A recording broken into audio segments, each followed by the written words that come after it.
اسلام میں کسی کی پیدائش کا یا کسی کی وفات کا دن منانا شریعت میں مطلوب ہوتا تو اس دن سے زیادہ کوئی اور دن اس بات کا مستحق نہیں تھا کہ اس کو عید کے طور پر منایا جائے۔ لیکن اسلام میں اللہ تبارک و تعالیٰ نے یہ نظام رکھا ہے کہ کسی کی ولادت کا دن یا کسی کی وفات کا دن منانے کا کوئی تصور نہیں ہے۔ دو عیدیں اللہ تعالیٰ نے رکھی ہیں، ایک عید الفطر اور ایک عید الاضحیٰ۔ دنیا کے دوسرے مذاہب میں جو عیدیں ہوتی ہیں وہ کسی تاریخی واقعے کی یاد میں منائی جاتی ہیں، جیسے کرسمس ہے۔ عیسائی جو مناتے ہیں وہ حضرت عیسیٰ علیہ السلام کی پیدائش کا جو دن سمجھتے ہیں اس کو عید مناتے ہیں۔ لیکن اللہ تعالیٰ نے جو دو عیدیں مقرر فرمائیں ان میں سے کوئی بھی کسی خاص تاریخی واقعے سے وابستہ نہیں ہے۔ ایسا نہیں ہے کہ عید الفطر جو ہم مناتے ہوں وہ کوئی خاص واقعہ اس میں پیش آیا ہو یکم شوال کو، جس کی یاد منانے کے لیے اللہ تعالیٰ نے عید الفطر کو عید کا دن بنایا ہو۔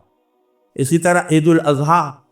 وہ عید بھی کسی خاص تاریخی واقعے کی یاد میں نہیں منائی جاتی۔ یہ درست ہے کہ حضرت ابراہیم علیہ السلام نے اس مہینے میں قربانی پیش کی تھی، لیکن یہ متعین نہیں ہے کہ وہ قربانی ذوالحجہ کے مہینے میں ہوئی تھی، کوئی تاریخ اس کی معلوم نہیں۔ لہذا عید الاضحیٰ بھی کسی تاریخی واقعے کی یاد میں نہیں منائی جاتی، بلکہ دونوں عیدیں اللہ تبارک و تعالیٰ نے ایسے موقع پر رکھی ہیں جبکہ مسلمان کسی عظیم عبادت کی خود تکمیل کریں۔ عید الفطر اس موقع پر رکھی ہے جبکہ سارے مسلمان رمضان کے مہینے میں روزے کی عظیم عبادت انجام دے کر فارغ ہوتے ہیں، تو اللہ تعالیٰ فرماتے ہیں کہ اب عید مناؤ کیونکہ تم نے میرے حکم کے مطابق یہ مہینہ روزے رکھ کر رات کو میرے حضور کھڑے ہو کر تم نے گزارا ہے، لہذا اب تم خود مستحق ہو کہ اس دن میں تم عید مناؤ۔ اسی طرح عید الاضحیٰ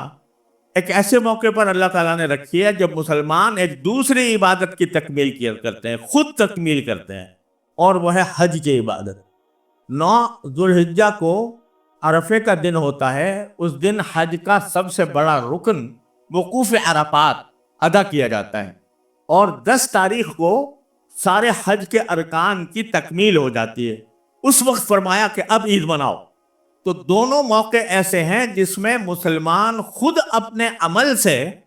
کوئی ایسا کام کرتے ہیں جو اللہ تعالیٰ کی خوشنودی کا سبب ہوتا ہے، تو اس کام کی تکمیل پر اللہ تعالیٰ نے عید منانے کا حکم دیا، عید الفطر میں بھی اور عید الاضحیٰ میں بھی۔ لیکن کسی واقعے کی یادگار کے طور پر عید منانے کا تصور اصل میں اسلام میں نہیں ہے، اور اس کی واضح دلیل یہ ہے کہ حضور نبی کریم سرورت عالم صلی اللہ علیہ وسلم کی ولادت کا دن، میں نے ابھی عرض کیا کہ مورخین کے نزدیک اس میں اختلاف ہے کہ 9 ربیع الاول تھی یا 12 ربیع الاول تھی، اور خلفائے راشدین رضی اللہ تعالیٰ عنہ مجمعین ان کا زمانہ گزرا، صحابہ کرام جو نبی کریم صلی اللہ علیہ وسلم کی ایک آواز پر اپنے جانیں قربان کرنے کے لیے تیار رہتے تھے، ان کے سامنے ربیع الاول کا مہینہ ہمیشہ ہر سال آتا تھا۔ صدیق اکبر کے دور میں بھی، فاروق اعظم کے دور میں بھی، حضرت عثمان کے دور میں بھی، حضرت علی کے دور میں بھی، لیکن کبھی انہوں نے اس یوم ولادت کو عید کے طور پر منانے کا کوئی خیال ان کو نہیں آیا۔ تو اس لیے میں نے عرض کیا کہ اگر اسلام میں کسی شخص کی ولادت یا وفات کا دن منانے کا کوئی تصور ہوتا تو سرکار دو عالم صلی اللہ علیہ وسلم کی ولادت کے دن سے بڑھ کر کوئی اور دن اس کے لائق نہیں تھا، لیکن چونکہ تصور نہیں ہے اس لیے صحابہ کرام نے اس طرح کا اہتمام نہیں کیا۔ ہمارے ملک میں اور بلکہ عالم اسلام کے بیشتر خطوں میں اس کو منایا جاتا ہے۔ ربیع الاول کے دن کو، خاص طور پر 12 ربیع الاول کو، یہ سمجھا جاتا ہے کہ وہ آپ کا یوم ولادت ہے، اس لیے اس کو باقاعدہ عید کی شکل میں مناتے ہیں۔ اس میں عمارتوں پر چراغاں ہوتا ہے، اس میں جلوس نکالے جاتے ہیں، اس میں محفلیں منعقد ہوتی ہیں جس میں نبی کریم صلی اللہ علیہ وسلم کی ولادت کا تذکرہ ہوتا ہے، جس میں سرکار دو عالم صلی اللہ علیہ وسلم کی سیرت و سنت کا تذکرہ ہوتا ہے، جگہ جگہ گلی گلی جلسے ہوتے ہیں۔ یہ سب کارروائی تو بے شک ہو رہی ہے، لیکن سوال یہ ہے کہ اتنی خوشیاں منانے کے نتیجے میں کیا ہماری زندگی میں کوئی تبدیلی، کوئی انقلاب کبھی آتا ہے؟ جلوس بے شک نکال لیا عید میلاد النبی کے نام سے، تقریریں بے شک کر لیں، اور عمارتوں کو چراغاں بھی کیا، بلکہ بعض ایسی باتیں کی جن کا شریعت میں کوئی جواز نہیں۔ بعض جگہوں پر یہ سننے میں آیا کہ روضہ اقدس، سرکار دو عالم صلی اللہ علیہ وسلم کے روضہ اقدس کی شبیہ بنا کر اور اس کے گرد لوگ طواف کرتے، جس کا کوئی جواز نہیں۔ یہ ایک طرح سے شرکیہ رسم ہے، اور جس طرح چراغاں کرنے کے بعد اور روضہ اقدس کی شبیہ بنانے کے بعد جس طرح وہاں پر ایک طوفان برپا کیا جاتا ہے، نعروں کا طوفان برپا کیا جاتا ہے، شور شغب کا، موسیقی کے ساتھ نبی کریم صلی اللہ علیہ وسلم کی نعتیں پڑھی جاتی ہیں، موسیقی کے ساتھ، وہ موسیقی جس کو نبی کریم صلی اللہ علیہ وسلم نے ناجائز قرار دیا تھا، اس موسیقی کے ساتھ نعتیں پڑھی جا رہی ہیں۔ خواتین جن کی آواز کو سرکار دو عالم صلی اللہ علیہ وسلم کی ازواج مطہرات سے بھی یہ فرمایا گیا تھا کہ تم اپنی آوازیں پست رکھا کرو، اور جن کے بارے میں بعض فقہاء کرام کا بلکہ ایک شریعت کا یہ موقف ہے کہ عورت کی آواز بھی عورت ہے، یعنی آواز کو سننا غیر محرموں کے لیے لذت لینے کے لیے حرام ہے، لیکن وہ نعتیں پڑھ رہی ہیں اور نعتیں پڑھ کر اس کو پھیلایا جا رہا ہے، لوگ اس کو شوق اور رغبت کے ساتھ سن رہے ہیں۔ یہ سارے وہ کام ہیں جن کو نبی کریم صلی اللہ علیہ وسلم نے منع فرمایا تھا، اور اس سارے ہنگامے میں یہ سوچنے والا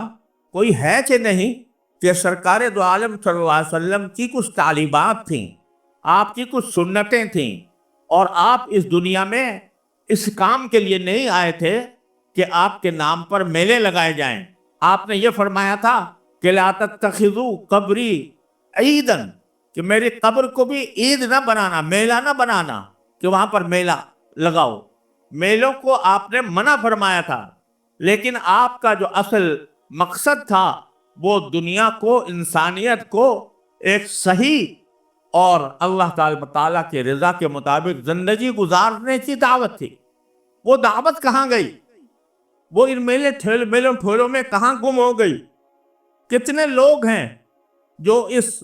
ربیع الاول کے مہینے میں یہ سوچتے ہوں کہ بھئی ربیع الاول کا مہینہ تو آیا ہے، لیکن جس ذات کی ولادت کی بنا پر ہم خوشیاں منا رہے ہیں، اس ذات کی تعلیمات میں سے کون سی تعلیم ایسی ہے جس پر عمل کر رہے ہیں، کون سی پر عمل نہیں کر رہے؟ اور اگر نہیں کر رہے تو کم از کم اس مہینے کے اندر یہ جائزہ لے کر اپنی اصلاح کی فکر کر لے۔ سرکار دو عالم صلی اللہ علیہ وسلم کو اللہ تبارک و تعالیٰ نے، اگر آپ کو اپنی تعریف مطلوب ہوتی اور آپ اپنی اقتدار چاہتے ہوتے تو آپ کو تو ایک پیشکش کی گئی تھی عرب کے قریش کی طرف سے، اور یہ کہا گیا تھا کہ اگر آپ دولت چاہتے ہیں تو ہم ساری دولت آپ کے قدموں میں ڈھیر کرنے کو تیار، اگر آپ کو اقتدار چاہیے تو ہم اپنا سردار آپ کو بنانے کو تیار ہیں، اگر آپ کو حسن و جمال چاہیے تو ہم عرب کا منتخب حسن و جمال آپ کی خدمت میں پیش کرنے کو تیار ہیں۔ لیکن آپ یہ دعوت چھوڑ دیجیے جو دعوت آپ لے کر آئے۔ سرکار دو عالم صلی اللہ علیہ وسلم نے جواب میں فرمایا کہ اگر تم میرے ایک ہاتھ میں آفتاب اور ایک ہاتھ میں چاند رکھ دو تب بھی میں اپنی اس دعوت کو چھوڑنے والا نہیں۔ آپ اس لیے نہیں آئے تھے کہ آپ کے قصیدے پڑھے جائیں، آپ اس لیے نہیں آئے تھے کہ آپ دنیا سے اپنی تعریف کرائیں، اس لیے تشریف لائے تھے کہ دنیا کو غلط عقیدوں سے نجات دلائے، آپ اس لیے تشریف لائے تھے کہ دنیا کو غلط طرز عمل سے نجات دلائے، آپ ایسی سنت پیش کریں، ایسا طریقہ پیش کریں جو دین اور دنیا کی بھلائیوں کا ضامن ہو۔ اللہ تبارک و تعالیٰ نے فرمایا تھا لقد کان لکم فی رسول اللہ اسوۃ حسنہ، لوگوں اللہ کے رسول کی زندگی میں تمہارے لیے ایک بہترین نمونہ ہم نے بھیجا ہے. یہ بہترین نمونہ کس کے لیے ہے؟ لمن یرجو اللہ والیوم الآخر، جو اللہ سے یہاں ملنے کا عقیدہ رکھتا ہو کہ مجھے ایک دن اللہ کے سامنے جا کر پیش ہونا ہے، اور یوم آخرت پر یقین رکھتا ہو کہ آخرت کے دن میں مجھے اللہ تعالیٰ کے سامنے پیش ہو کر اپنے ہر قول و فعل کا جواب دینا ہے. یہ نمونہ ہم نے اس لیے نہیں پیش کیا کہ صرف ان کی تعریف پر تم اتباع کر لو، ان کے شان میں قصیدے پڑھ لو، بلکہ اس لیے بھیجا تاکہ اس نمونے کو دیکھو اور اس کے ایک ایک ادا کو